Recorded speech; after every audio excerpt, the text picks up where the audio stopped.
आजची जेनझी पिढी अत्यंत भावनिक, तणावग्रस्त आणि डिजिटल जगाशी जोडलेली आहे. करिअर, शिक्षण, रिलेशनशिप सगळ्याची धावपळ वाढल्याने त्यांना मानसिक आधाराची गरज वाटू लागली आहे. पण ते पारंपरिक धार्मिक पद्धतीमध्ये वेळ घालवण्यापेक्षा वेळ न घालवता लवकरात लवकर मोबाईलवरच आध्यात्मिक मार्गदर्शन शोधतात.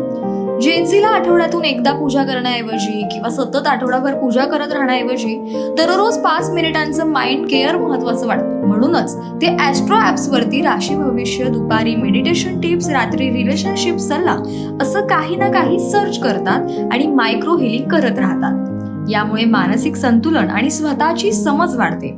अनेक तरुण न्यूक्लिअर कुटुंबात वाढलेत. भावना बोलायला कोणी नसल्यानं ते मोबाईलवरच ऐकून घेणारी आणि समजून घेणारी जागा शोधतात.